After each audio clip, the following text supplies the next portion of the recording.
Dugaan kasus sengketa tanah di Desa Tiron, Kecamatan Bayakan, Kabupaten Kediri, kini mendapat perhatian serius dari pemerintah desa. Bahkan untuk menghindari konflik, pihak pemerintah desa melakukan upaya mediasi pihak-pihak yang bersengketa. Sayangnya mediasi yang digelar di kantor desa setempat hanya membuahkan hasil penundaan perundingan karena tidak dihadiri oleh salah satu pihak.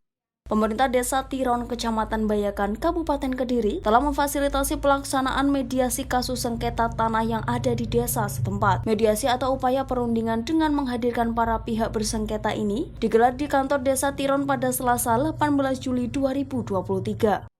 Proses mediasi yang dipimpin langsung oleh Kepala Desa Tiron Ina Rahayu terkait kasus tersebut berlangsung hampir 1 jam dan mengalami jalan buntu. Bahkan, mediasi itu sempat diwarnai ketegangan antar dua belah pihak. Turut hadir dalam proses mediasi yang digelar di Balai Desa Tiron ini diantaranya Kepala Desa beserta jajaran perangkat desa, Babinsa dan Bambim Kamtipmas dan pihak-pihak bersengketa dalam hal ini diwakilkan kuasa hukumnya. Usai digelarnya mediasi, Ina Rahayu selaku Kepala Desa Tiron enggan diwawancarai sejumlah awak media.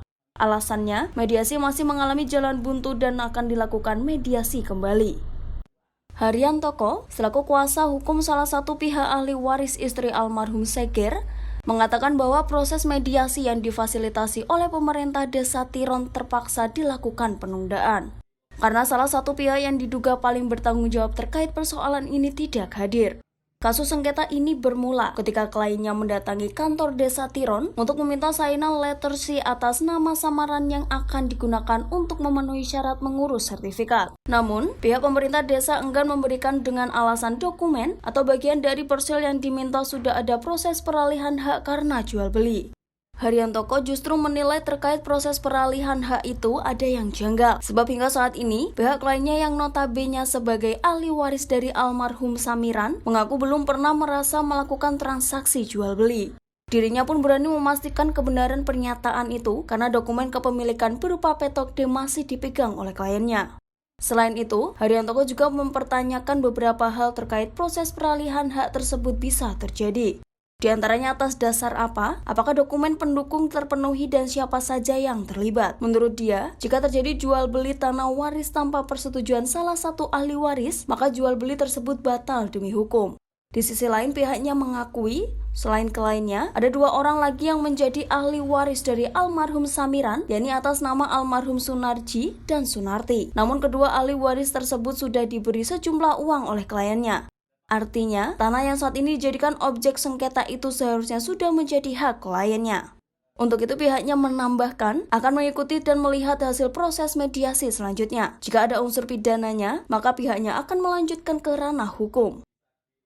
Pada intinya mediasi hari ini itu kita mencari awalnya win-win solution. Namun pihak yang harus bertanggung jawab dalam hal ini tidak hadir di kedua pihak, ya maksudnya kedua pihak baik penjual maupun pembeli, kan begitu.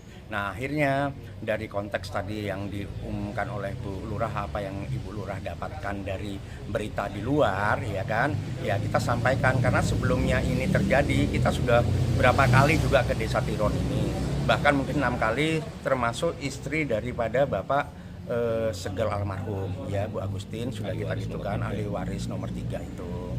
Nah dari itu ternyata kan kita mendapatkan surat bahwa sebetulnya tanah ini sudah disusuin kedua ahli waris oleh Pak Seger, salah satu ahli waris juga, sebesar 150 juta, kan begitu. Nah tanpa ada suatu pembicaraan lebih lanjut yang kita inginkan bahkan berapa kali.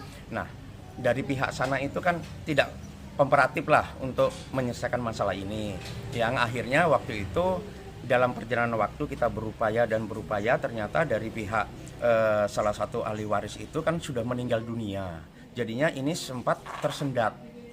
Nah sampai saat ini ternyata kita cek lokasi dan kita menanyakan kemarin ke pihak desa, ternyata kan ini objek ini sudah dikuasain atau dibeli pihak lain, ya dalam ini Pak Darpo ya, gitu ya. Nah dari Pak Darpo itu sendiri tadi pertemuan dengan diwakilin oleh kuasa hukumnya menyatakan dia membeli dari salah satu ahli waris yaitu Bu Sunarti. Nah gitu. Nah ternyata kita pertanyakan waktu itu dengan Loh, dasarnya jual beli apa? Sedangkan petok D-nya ada di sekitar, gitu kan? Nah, ternyata dari sini sudah menyampaikan bahwa tidak pernah mengeluarkan surat apapun, termasuk letter C. Termasuk juga desa tidak tahu kalau ada terjadi transaksi jual beli ini. Nah, intinya itu, makanya hari ini kami diundang oleh pihak desa untuk mengadakan pertemuan, namun dari pihak penjual maupun pembeli tidak hadir, karena kita kan ingin prinsipal itu ada, enak bicaranya, kan begitu. Namun tidak apa-apalah, insya Allah hari Selasa besok ini kami dipertemukan lagi dengan dihadirkan ahli waris yang lainnya yang kita minta, ya kan, karena dasar hukum daripada jual beli itu harus jelas, ya kan, semuanya harus tertera sesuai dengan prosedural, kan gitu.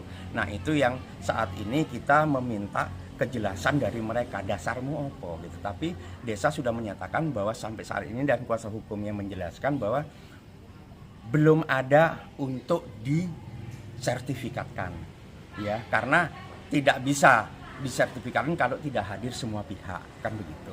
Nah, kami di sini sementara waktu mencoba mencari jalan win-win solution, ya kan, non litigasi lah ya. Jadinya kita belum menyentuh sisi litigasinya. Tapi apabila nanti tidak ada titik temu yang terbaik, ya kita akan mengangkat masalah ini ke ranah hukum. Sementara, meski mengalami jalan buntu, namun para pihak yang hadir bersepakat untuk menunda perundingan mediasi. Dari pihak pemerintah desa meminta agar mengedepankan dialog dan musyawarah dalam penyelesaian masalah ini. Dari Kediri, Tim Liputan melaporkan.